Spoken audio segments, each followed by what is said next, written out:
broadcasting live from an undisclosed location in the universe. Welcome to Iggy Garcia Live, the show where metaphysics, holistic living, motivation, and inspiration come together to empower your mind, body, and soul. We will dive deep into the realms of metaphysical wisdom, exploring the fascinating connections between mind and matter. Get ready to ignite your inner spark and embrace a journey of self-discovery. So, sit back, everybody. Relax, and enjoy the ride. Stop in today and share some thoughts with you. Iggy Garcia Live, episode 197. Those of you who are streaming on TikTok will watch it here, and those of you who are on Facebook will watch it from Facebook. But like we always do, before we start a show, we always set the intentions, bring the ancestors, that they guide us in this journey as we talk and as we work together, and to find the pieces and parts of ourselves that are going through different things. So I'm gonna light a candle.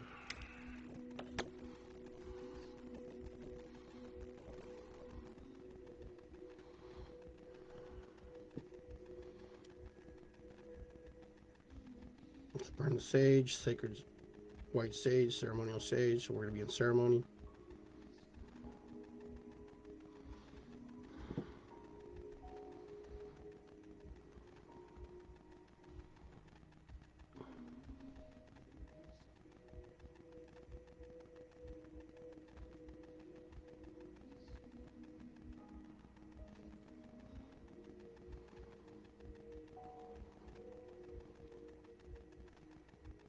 Propping the wax up a little bit here in the bowl so it can make a nice little, so the candle will stand.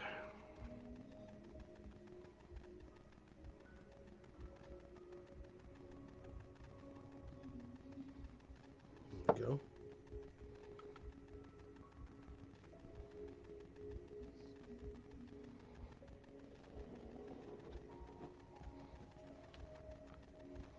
And the sage, just to clear the area, clear the space. We take the smoke into our eyes so we can see all the beautiful things. We take the smoke into our mouth so we can speak all the beautiful things. We take the smoke into our ears so we can hear all the beautiful things.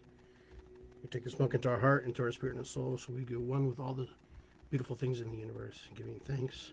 Sky Father, Earth Mother, thank you for this opportunity to be able to share, be here with friends and family, be able to share the message that you need to share with us today.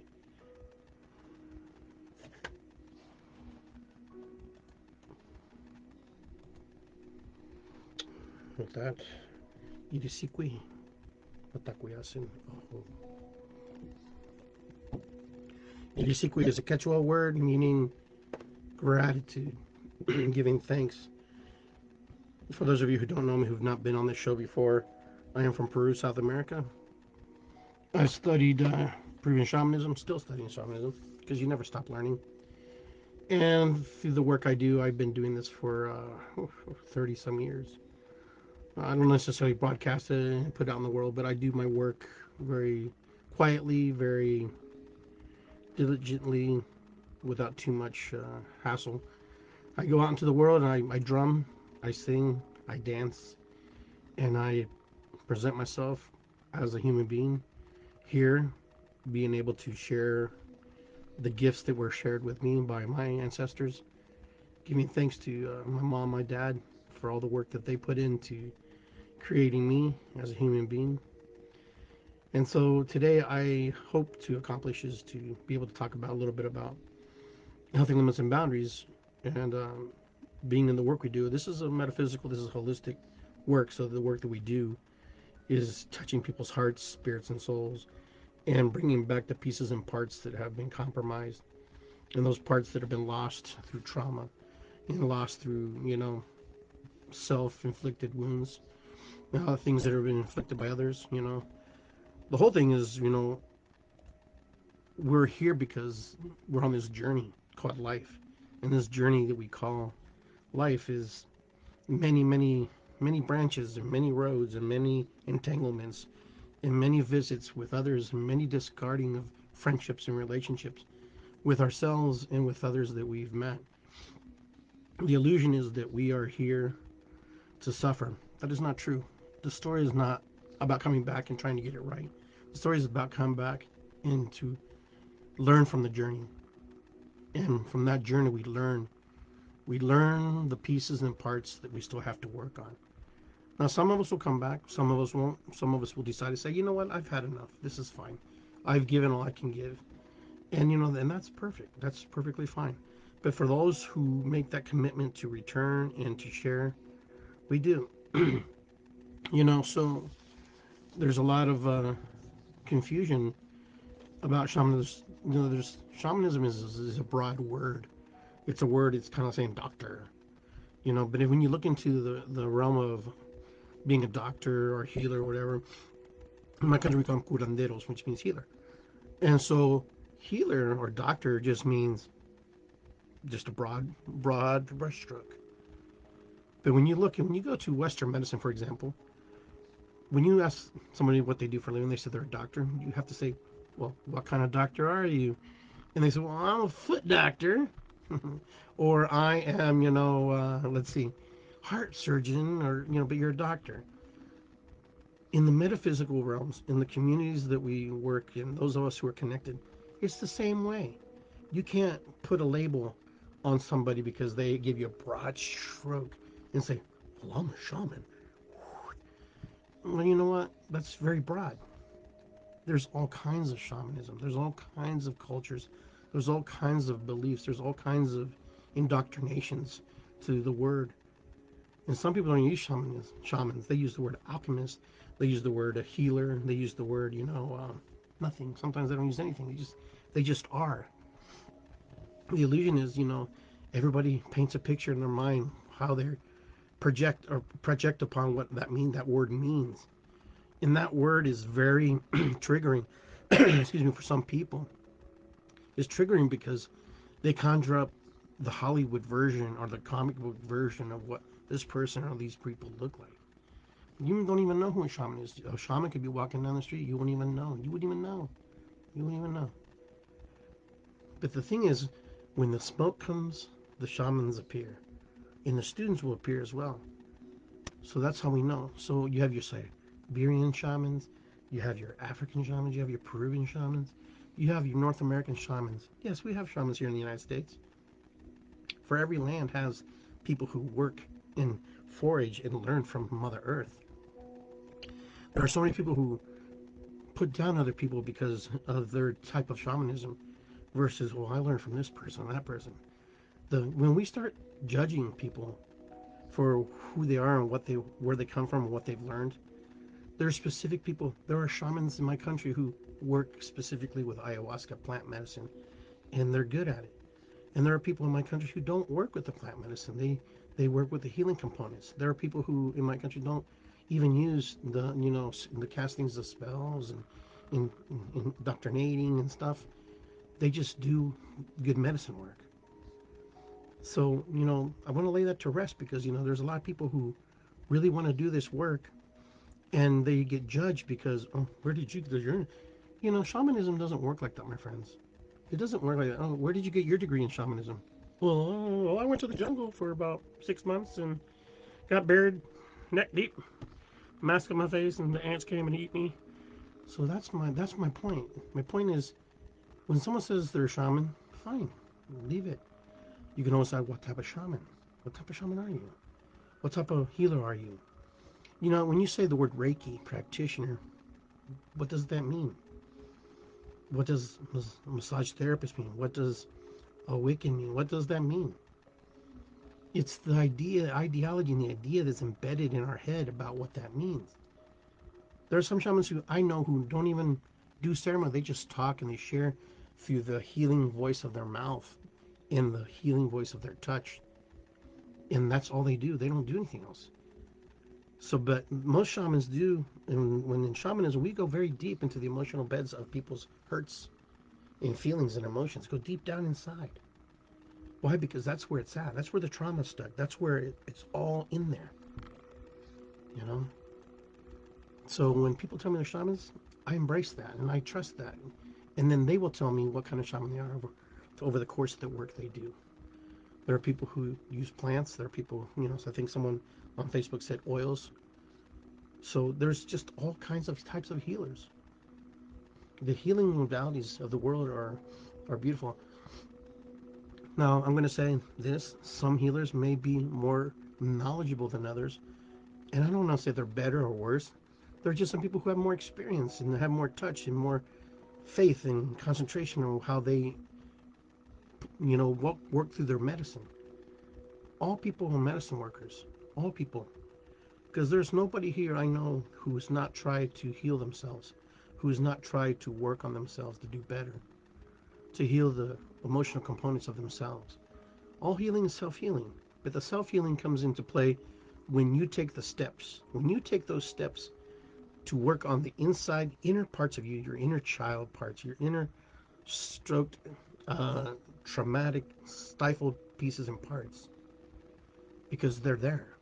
I have them, you have them, we all have them. And sometimes there's not a whole lot we can do but to ride the wave and learn from riding the wave. It's like surfing, right? You get in the water, sometimes you might be that fast learner and you get it the first time. But the majority of us, when we jump on the board, we don't we don't necessarily just go for a ride. We fall off, we get in, we lose the board, we lose track of ourselves. It's like riding a bike. We learn to ride a bike. Some of us get it the first time, but very few don't. Many of us, we struggle. We struggle, you know? And it's just like we have people who learn differently. We have people who learn in fashions that are just more adept than others. Some people know math like it's the back of their hand, and they can make it an original computation and they can create it. And there are others who struggle, but they can visualize and create other things. So when you look for healers, when you look for somebody who does this kind of work, it's personality driven to some degree. When I I'm working with somebody, I'm qualifying if I'm the person for them, if I'm going to be able to work with them. We have a sit down, we talk, and we see maybe they didn't really looking for shaman. Maybe they need somebody else to do something else on them and work with them. But so many of us think that we can fix everybody. It could be true. Maybe we can. But I have found that most people get caught up in the stories of their work. In the story that, oh, well, I should be able to do this. It's okay to say, you know what? I will help you find somebody. We will go down that red road together. We will find and we will look and we will see what we can do in order for you to find that healing components and parts of you. And so, that's why I thought it was important to share that, because I see a lot of good people stop doing the work that they do, and they're super gifted. And they're super gifted, and I hate to see them, you know, give up and quit because somebody else had their illusions and projections of what they thought something was. And it's like in anything we do, right? We always allow people sometimes to dictate because we have rapport with them, or they think they have rapport with us. And so we think that, they must know more than I do. They must know something that I don't know. But sometimes you have to remember, not everybody is qualified to give you the proper answers. So I'm always a big proponent. When you want to ask somebody a question, ask them how they feel about it versus what they think about it. It's two different trains of thought. A feeling and a thought are two different things. Your feelings are invested in your thoughts, or the logical brain trying to figure out and to try to give you an answer. But your heart will always and your mind will always combine and work together. Well, I feel like you should try to keep going at it. So what do you think? Well, I think maybe you might want to practice more. Or you might need to, you get the answers when you give someone, when you give them a loaded question, you give them something to respond with. How we share our message to people, sometimes we sort of serve ourselves because we set ourselves up for them to give us the answers that we really want to hear. But that's learning. That's how we learn. A good teacher told me that. Never ask them what they think, because they're not qualified to think that. They're only qualified to feel the emotions that they feel for you. We all project onto everybody. We all do. We all judge. We all look. We see something, I don't like that. We do that. It's human nature. It's human nature to experience another human being through the filter systems of our eyes and so our feelings and our emotions. The way you judge if you like somebody or not is how they make you feel, not necessarily how much they make you think. You don't really think, I wonder how that person makes me think. No, how they make you feel energetically. Your first feelings are, how do these people make me feel? It's like, what am I feeling? What's going on? What is stirring in me when this human being sits next to me or stands next to me? Because the illusion is that we have to embrace everybody and love everybody. We have to meet people where they're at. We have to understand that not everybody is going to meet you where you're at. People are not always going to come into that space, into that energy where you're at. Because number one, they don't know where you're at. Number two, you may be projecting a false, image of yourself because you want to be presented, you want to be accepted. So you'll always try to be defensive or careful or cautious. So this is why I wanted to get into this topic, because it's very important to understand that we as human beings, okay, we see and we digest and we turn and we look at the world and we see the world and we go, that's evil, that's bad, that's no good, that is, something's wrong.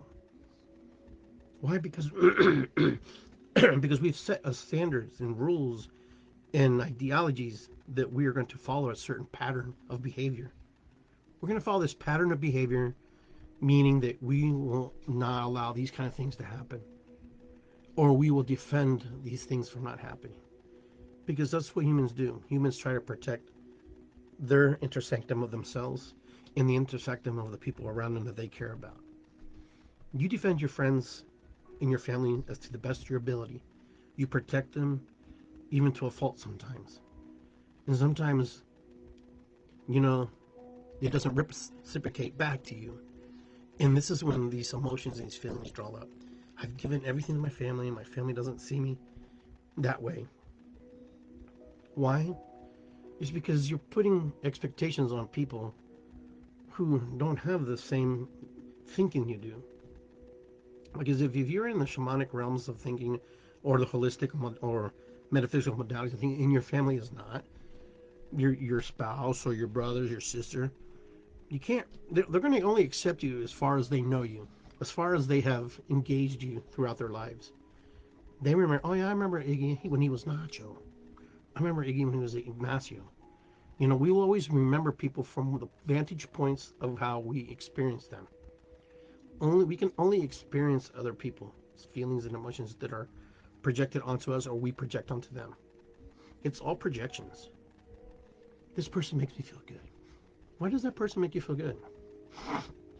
You ever ask yourself that? Well, I don't know. They're smiling. They smile and they seem happy. And then what happens? From that projection, you feel that, and you project an outward picture too of smiling and feeling good. And you both meet, and you go, you're pretty cool. But then you meet somebody who's like, and you're like, what is up their butt? What the heck's their problem? Maybe there's no problem. Maybe they're just afraid. Maybe they're just afraid to express themselves in ways that are healthy. Or maybe they're just afraid to express themselves because they have, and then they've been ridiculed or put down and destroyed. The human mind is so powerful. We can create stories and illusions about people and things. And let's say hi to everybody who's saying hi, thank you.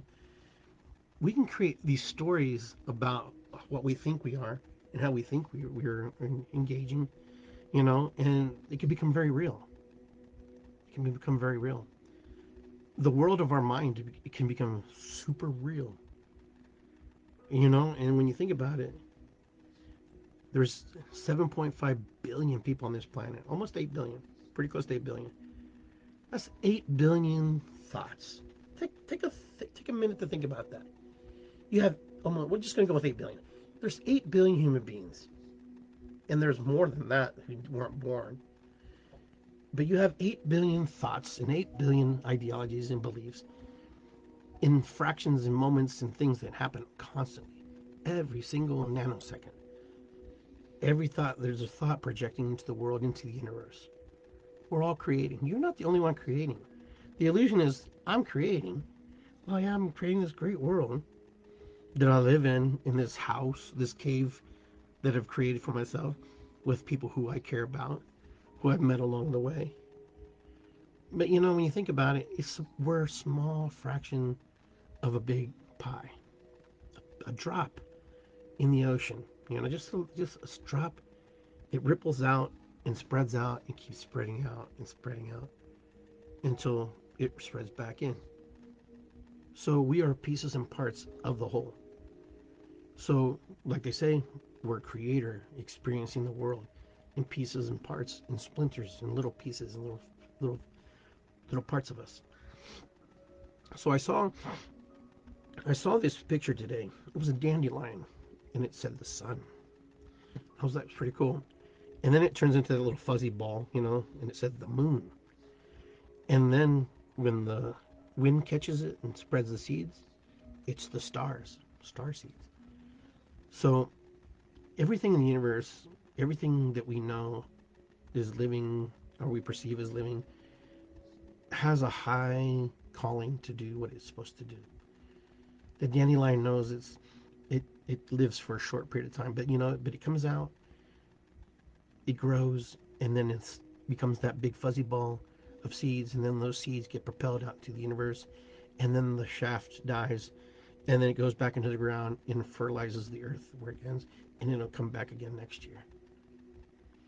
We're like that too, but our cycles are through the seasons. Spring, now we're like really right now we're like really amped up. I don't want to say hi to everybody. Don't want to think I'm ignoring you, but think about who we are.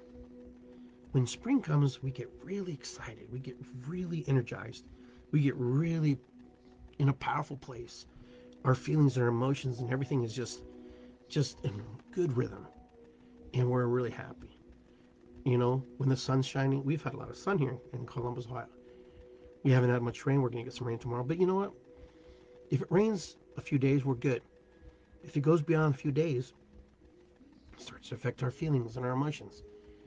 It starts to feel. But what we didn't realize, and you may believe me and you may not, is we create the rains that come.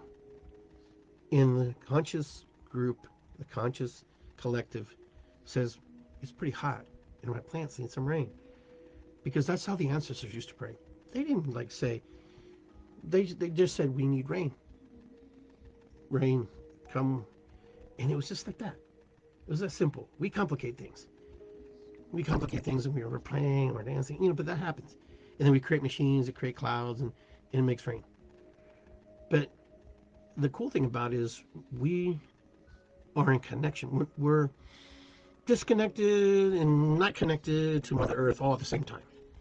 So Mother Earth is, always in constant communication with us because she's in constant communication with your ancestors. Your ancestors have returned back to the ground, back to the soil, back to the Sky Father. So there's always a communication. Our job is to create healthy limits and boundaries with her. To create healthy limits and boundaries with her is to create healthy limits and boundaries with ourselves. Honoring and respecting her because her gifts to us are so powerful in the things that she gives us. We have air on this planet. We have water. We have plants. We have food. This planet is very self-sustaining. Even if we didn't drive cars and we didn't do it, the planet gives life. It has healthy limits and boundaries for us. It knows what we need. Now, the thing is, we're kind of out of balance right now. I want to say kind of. I think we're a lot out of balance. Because number one, there's a lot of us. But, if there's a lot of us, we should have more solutions. But we don't have more solutions because we have more complications because we put too much stress, too much energy on the few to maintain the whole. And when the whole is conflicted with the few, we get all kinds of crazy stuff happen. You can see that all around the world. You can see what happens. When the masses yell and scream and the macro gets big and then the micro gets nervous, then that's what happens. We have these issues. But Mother Earth is the same way. She's always checking. She's always doing the checks and balances with us. She'll give us rain. She'll give us storms. She'll give us earthquakes. She'll give us tsunamis. She'll give us, volcanoes, because she also is a living sentient being, creating her healthy limits and boundaries with us. We have to be in communicate with her and know how to do with her. I'm not saying we have to go sacrifice human beings like we did in the old days, because that's the way religiously, orthodoxly, and that's how they felt. That's how they were communicating with spirit. But we know that's not true, and that's really true. There's different ways to give back to the earth without sacrificing, without stripping it to its no end. But as we advance, we want to become smarter. We want to become more dominating. We want to be the superior being on the planet. We've proven that we can do that. We've proven. But, one little microorganism can wipe us all out in 2 seconds. We've seen that over time. We've seen that, just in the last 3 or 4 years. How vulnerable human beings really are. Because of us not having healthy limits and boundaries with ourselves, with our societies, with our people, with our communities, with our villages, with our Mother Earth, with our Sky Fathers, and with the things that we produce, in the indoctrination of money, indoctrination of government, and all these different things. Because they all play a part. They all play a part. We're all forced to participate. You participate regardless if you don't. If you buy water, if you live on the land, and if you farm it, and you have seeds, even if you don't even go to the store, we all participate on Mother Earth. We all do. There's not one of us who doesn't participate. So, but the thing is, our biggest participation factors are with other people. How do we get along with others? Well, that's a good question, because sometimes we don't get along with everybody. Why? Because of indoctrination, because of religion, because of culture, just because we are just stubborn human beings. Because it's better to not get along. It's better to prove a point. It's better to believe in a higher source that says we must destroy everything. But I think about that sometimes. I'm going, why would a God, Supreme Being, or God say that? Because in my mind I'm thinking, because no Supreme Being would ever say that. Because, if the Supreme Being is supreme, it doesn't fear us. It shouldn't fear us. It shouldn't be afraid of us. So it creates healthy limits and boundaries. It gives us our own opportunities to work through our own issues and problems. But, it's easier for us to indoctrinate ourselves into these cultural rifts and cultural boxes in order for us to be dysfunctional. Dysfunctionality, just for some reason, humanity loves dysfunctionality. Now, am I right? Am I wrong? I don't know. I'm not here to prove a point. I'm just here to share my thoughts. It's just the mind of Iggy rolling around thinking about how he sees the world. You may see it completely different. You may not agree with me, and that's okay, and that's fine. That's perfectly fine, because, we don't need more Iggy's. One's enough, I think. And, we have to enjoy that. But healthy limits and boundaries. So how do we tell somebody else that, we're not jiving? We're not getting along well. Well, most of us pussyfoot around and just kind of like, oh, well, yeah, sure, call me, yeah, no problem. And talking to your friend, man, I don't want to do anything with that person. It's better to be honest with people and upfront with people. Say, hey, listen, it's not you, it's me, because it's always you. It's always you. Hey, that person, it's you. If you don't like somebody, be honest with them. Hey, listen, it's not that I don't like you. The pieces and parts of me that resonate, that don't resonate with you, don't resonate. And I just can't find that space where I can let you in, because you're protecting. You create these boundaries. And it's important to be honest with people. Yeah, it's painful. Yeah, you may be alone for a little bit, but you'll find your people. But here's the thing: there are no perfect people. There are no perfect people. There are just people who you just don't want to be with. And it's okay to say, hey, listen, I don't think we're going to work. Not because you, is me. I'm projecting onto you these emotions, these feelings that I don't understand why, but your behavior is triggering me. Your looks are triggering me. Your feelings are triggering me. The way you sound triggers me. There's a lot of reasons why things do that. Because nature, Mother Nature, believe it or not, she has a selective order of how things work. Certain dominant species will always breed with the stronger part of the species. And here, there's no difference with the humans. We always look for the most beautiful person, right? In most animal kingdoms, the female is the animal that's most plain, and the male is the most beautiful and colorful and full of plumage and roughage and fur or whatever. But when you look in the human race, usually the males usually don't wear makeup. Usually, I'm just going to say usually, but the females in our culture usually wear a lot of makeup in order to attract, you know, a suitor. It's kind of a difference. I've noticed that. It's just my noticing through the 57 years of my life that I've been able to discern that. So, there's a part of us that is already innately there's something innately built into us to keep healthy limits and boundaries with people that don't resonate with us. There's this just protective thing inside of us. Now, because most of us get along with everybody. Most of us can just say hi and good. But we learn because we go from where we come from. We learn from who taught us. We learn from the people who show us. We learn from all the people who have given us, the path, the road. And most of those people are your parents. Your first indoctrination, for those of you who have parents, are usually the first people to teach you things are your parents. Your parents are usually the ones who teach you the patterns of behavior, how to treat others, how to look at others. Later in life, you get to decide if you keep pieces and parts of that or if you just eliminate that all altogether and you try to be different from them. Now, it's not easy. It's not easy because when you're living and you're constantly being bombarded and you're constantly feeling the emotions that others are throwing upon you, you behave in a certain way. You act a certain way. And there's not a whole lot you can do about it. But, creating healthy limits and boundaries with people, also letting people know that your no means no and your yes means yes, and your maybes mean maybe, are vitally important for your happiness and your joy. I'm not saying you have to be a total butthole about it, how you approach people, but I think people are more receptive if you're like upfront with them. You might find out later that hey, I was wrong. Maybe I need to engage people differently. But we don't know that. We don't learn these things till later. We don't get a foothold of that until much later. Now, I know as a kid, I was terrible. I was a terrible little kid. Most people like to hang out with me because I was a terrible little kid. Not because I was fun, loving, going, but I was just into things. Always finding things to do.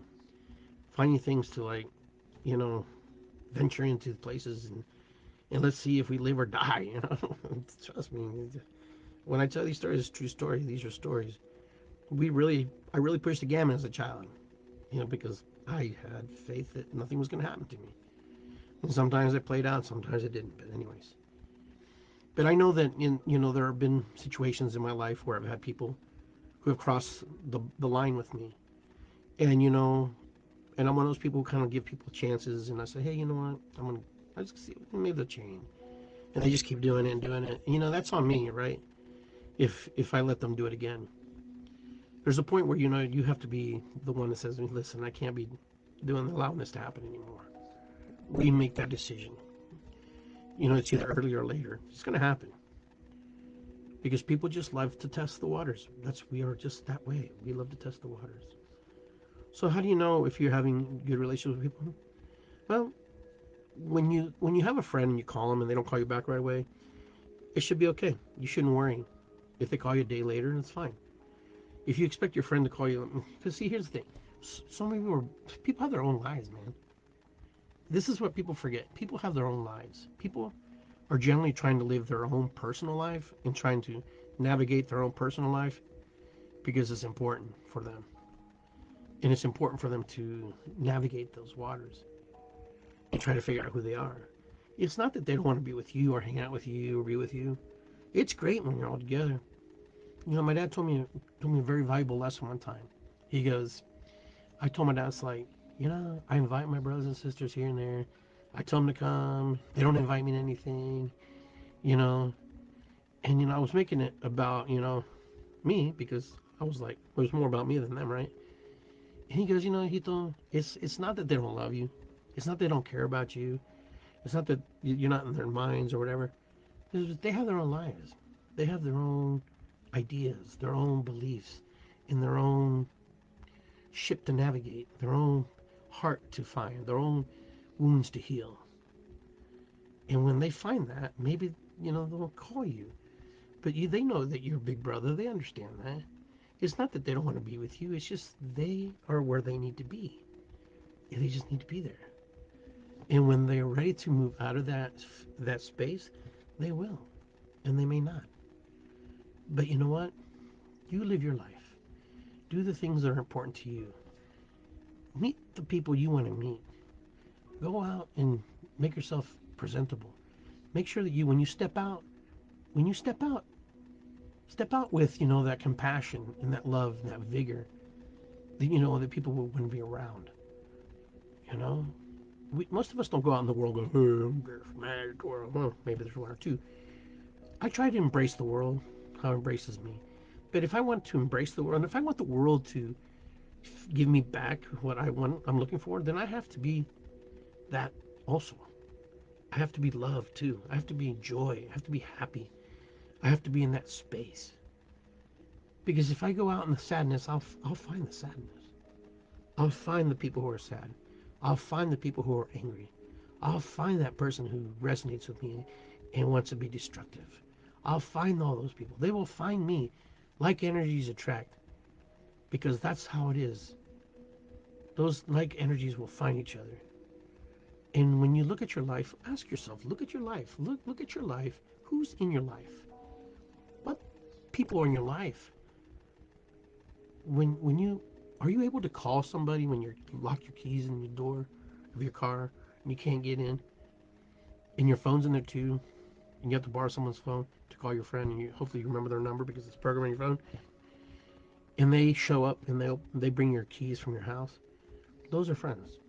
That's somebody who's either a friend or somebody who is attempting to do better in their life. But most people who love you and care about you don't even hesitate. They don't even blink about it. They just go and they do it.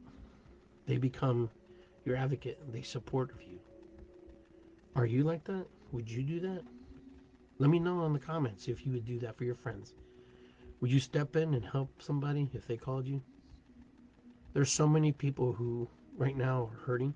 So many people who are, willing to step out of this world because it's too much. My sister stepped out of this world because it was too much.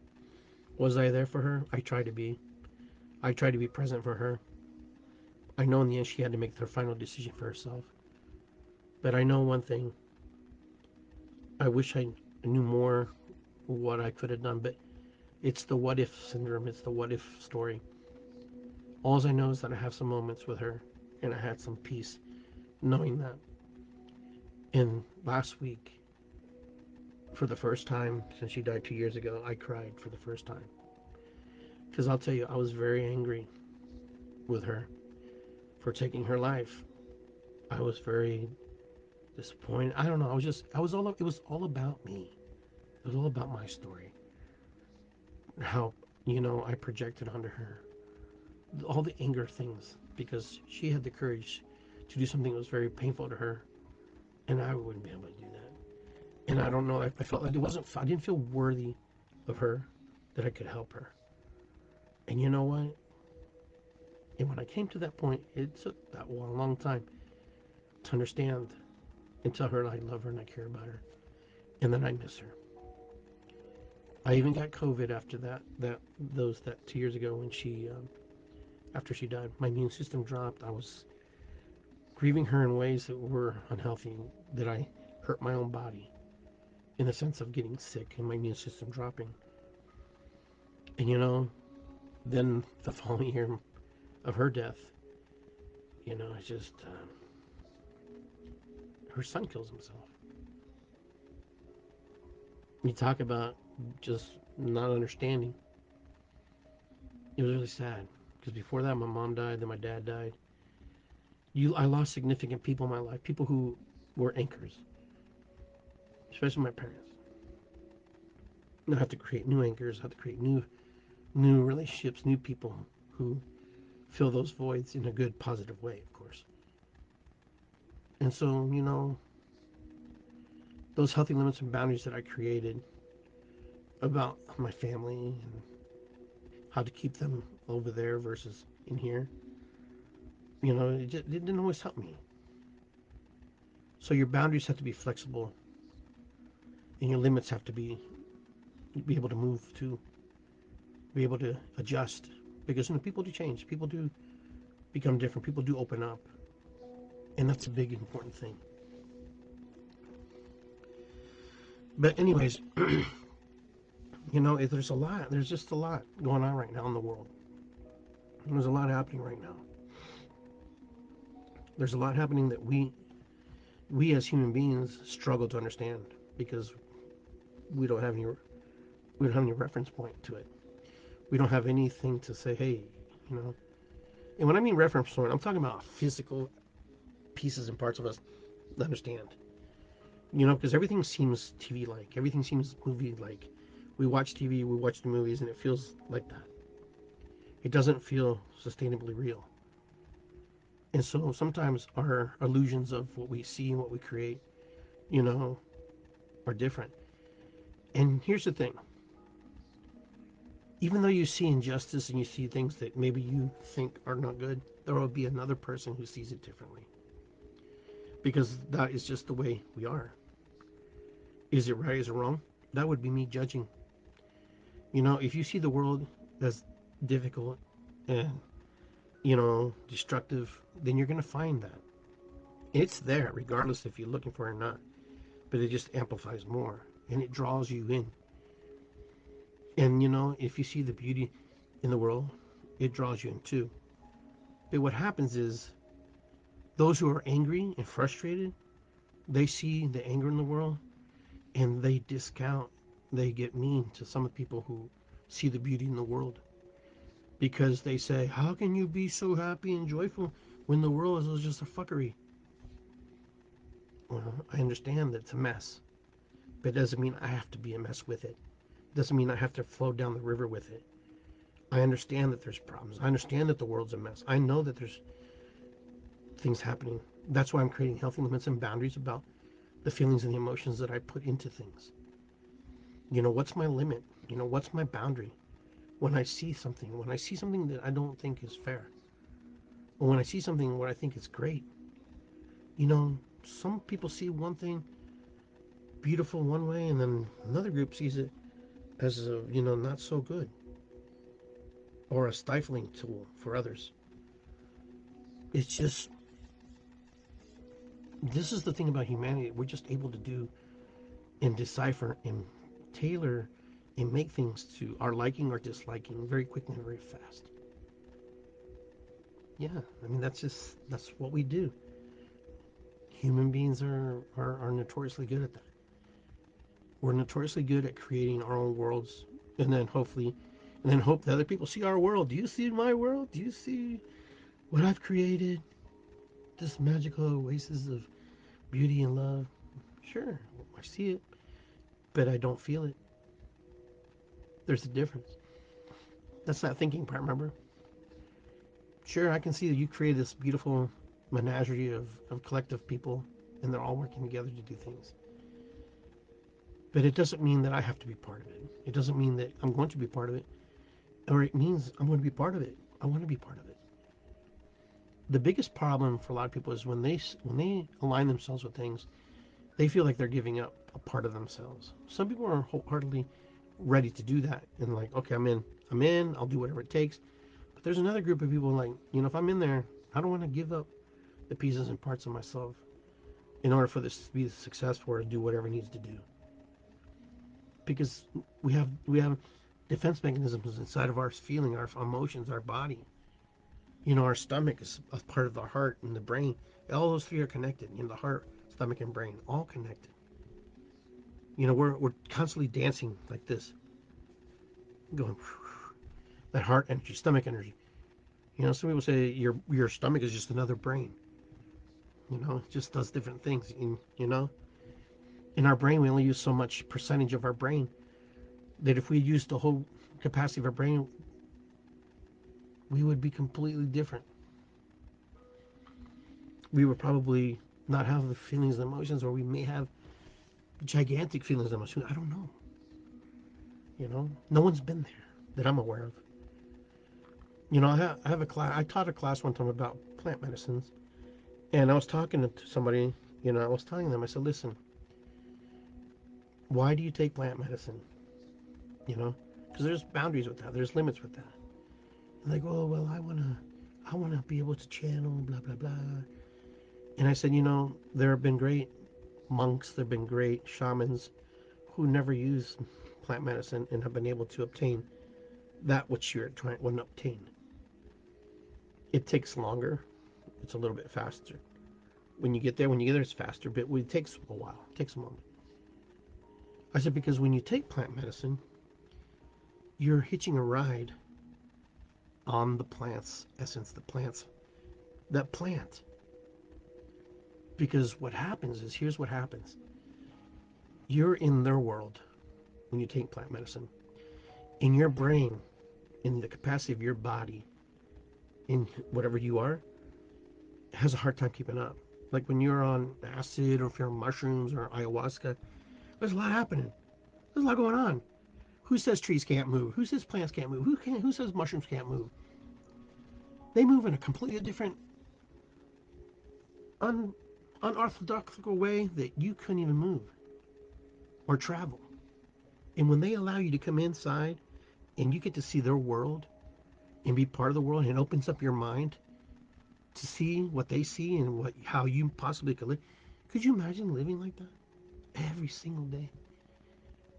Through the mycelium networks of the world, through the root systems of the planet, through the journeys of this is how the plants live. This is how they live. This is how they move. Tree may not move physically, but the tree can move from one part of the world to the other part of the world by a sheer thought of energy.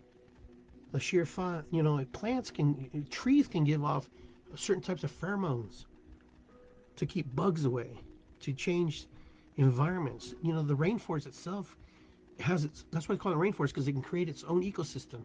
Corn in the Iowa fields, when it grows, it creates its own ecosystem. It can create rain. Look it up. You want to fact check me? Go ahead. Because that's how plants are. All plants are plant medicine. Anything that you put in your mouth is healing you or working with you, right, to make you feel better. You have a salad, you eat a piece of meat, it has plant medicine because that animal ate the plant. That's how far down into the breakdown of the composite goes. It's all of it's alive. This sage I burned earlier is plant medicine. It's one of the first, you know, is one of the first ceremonial sacraments in indigenous cultures. They use tobacco is one of the first. But this is the thing. It's all medicine. When you go outside your garden, there's all kinds of stuff that can heal you, can heal me. But we've forgotten.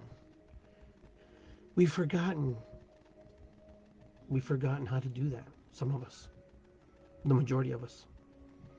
There are handfuls of our brothers and sisters who are very good at it and know how to do it. And it's pretty exciting to learn from them. The cool thing about being in this work is you never stop learning. Never.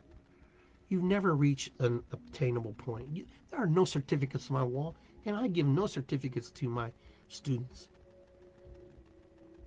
They draw a picture and I sign it, and that's their certificate. Why? Because it's not about certificate mills.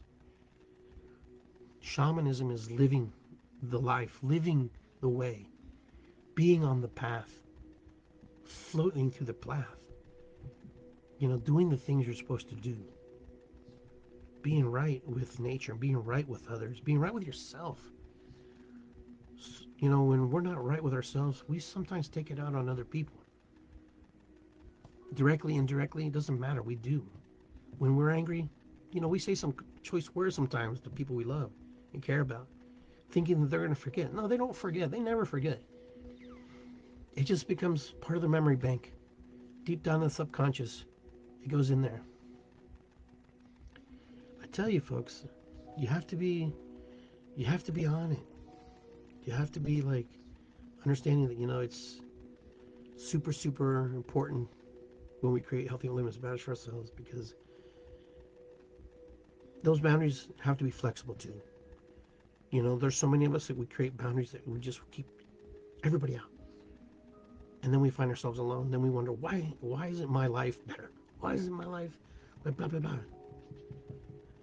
So, but if you guys have any questions, or if anybody wants to come on and talk with me, that's cool. That's no problem. But I'll wrap it up here in a little bit. But I'm doing drum circles this coming week. I have one on Saturday at 7 p.m. at Zendoa in Bell Fountain, Ohio. Those of you who live near that, the Logan County, Union County area, come to Zendoa and drum with us for about a couple hours. And then I'll be back in Columbus in Gahanna Library at 2 p.m. Okay, we're gonna be doing a grief drumming. It's about honoring the grief and those we've lost through death or through feelings and emotions. It's about grieving the loss. And then then we'll gear up on the 11th. We'll be back in Columbus doing a drum circle at Griggs Reservoir. So those of you who want to drum with us, come again.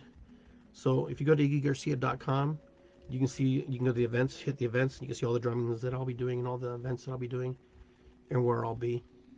You can check on Facebook as well if you are friends on Facebook. But the cool thing is just to be connected. Be connected with Mother Earth. Be connected to the land. Be connected to others. Understand that others are suffering too. Others are going through things. I'm not saying you have to forget about what you're feeling and what your emotions are, but know that others are going through a struggle. And others don't have healthy limits and boundaries. They just don't know how to do them. No one's ever taught them. No one's ever taken time to, show them. Why? Why? I don't know. That's just how it is. But in this work, it's a very spiritual work. You're very connected to the elements. You're very connected to God. You're very connected to Mother. You're connected to a lot of things. In the work I do, everything's alive. There's nothing that does not have purpose. Everything is just a reconstitution of energy creating itself into something else. This crayon was something else. It became something else. This used to be a plant. It turned into a sage stick, The bowl is a piece of sandstone that broke off a bigger rock over time. There's nothing in your life that is not symbolic of something. The story of the three-legged pig, you never give up, You may have 3 legs, not 4, but you keep going forward. It's a piece of clay, but it's a reminder. It's a story. It tells the story about the little pig, right? I could pull everything off my desk and show you that, even like this plastic, petroleum, right? Recycled, 100% recycled plastic is reconstituted and recreated. We're the same way. One day we will die and we will return to the earth and we'll be reconstituted and re-invited to be human again, energy, or part of the world. But regardless, we never die. Energetically, we never die. This physical shell may change. We're like the cicada. We're like the cicada. The cicada buries itself for 17 years in the ground, some 7, and it stays there for a long period of time, going through its metamorphosis and change. And then eventually it comes out with its stuff and it's ready to molt and change. And it's still carrying that old body, right? And then it launches itself to a tree, and then all of a sudden it begins to release and crack and break. And then little by little, it starts to push out. The cicada starts to leave, it's moving out of the confines of its old shell, its old energy attached to the tree. And the cicada moves out, spreads its wings, lets it dry, and then eventually it takes flight and then it screams and calls for a mate. It breathes and then it dies and then goes back in. But the shell tells a story attached to that tree. It's on that tree. The cicada carcass, the shell, the skin, the old body, almost like a crab, right? And when you go and you look at it, it's kind of cool. And you're looking at it and you're going, wow. There was so much energy that cicada was creating that body couldn't hold it anymore. But it leaves a residue and it leaves a message. And it says, I once was this, and now I am this, and I have changed, and I have metamorphosed into something much more beautiful and powerful. A bigger version of myself. This part eventually is eaten by other creatures or falls back to the ground by the tree, and it fertilizes the tree and it gives it life again. So the pieces and parts, the hurts and the things that it was leaving behind, goes back to the ground, embeds itself into the ground, into the soil, decomposes and breaks down and gives nourishment, and is sucked up by the roots, the mycelium, the mushrooms, the bugs, everything that can possibly and eat it and use it, and it's used. And then the cicada burrows itself down once more to repeat the process, where it lays its eggs or however it does. But it's a fascinating story, kind of like the butterfly almost, but very interesting though. But I want to say, thank you everybody for being here with me, taking time and opportunity to share. I'll try to do more shows on TikTok. I usually do them on YouTube or Facebook. If you like what you heard, please throw me some hearts. Let me know. Give me a thumbs up, whatever. Let me know if you want me to come back and share more of my thoughts about the work I do and how Iggy Garcia, the mind of Iggy, sees the world. I know you guys watch some of my things online there, and it was kind of my playground. But life is very beautiful, very precious, and it's a gift. Every day that we are able to wake up and take a deep breath and look at the sun coming through our windows is a blessing. It's a blessing to say, wow, thanks. I'm back. As you journey through your dream state or your other world that you actually live in. Either way, that's for another story. That's for another time. Well, my friends, you take care of yourselves. Be well. Visit me on Instagram. Visit me on YouTube. Subscribe on YouTube. Here on TikTok. Subscribe if you haven't subscribed. Friend me on Facebook. Anyways, like I said, I'm also at iggygarcia.com. And if you want a session with me, just let me know. Drop me a line on my email address there, and let me know. Let me know if we're able to travel and learn from one another, from each other. With that, I just want to say thank you very much, everybody. In my country, in Quechua, in the Quechua language, we say "irisiqui." Irisiqui means gratitude, to be grateful. So, Irisiqui, aho matakuyasin. It's good to be here. Ho'oponopono. What is above is below. All those little things that we say to just be honoring and share. Giving thanks to our ancestors today for sharing with us and being with us. Thank you for the opportunities to, be able to have this voice today and to be able to share. I'm grateful and thankful. And I'm thankful for all the pieces and parts and all the people who walked in and out of my life today and shared their stories with me today. Because it made it beautiful. It made it amazing. It's always fun to meet new people.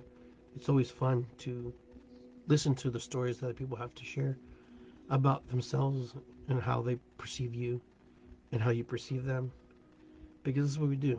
We're storytellers. Human beings are storytellers. We love to share. We love to share stories.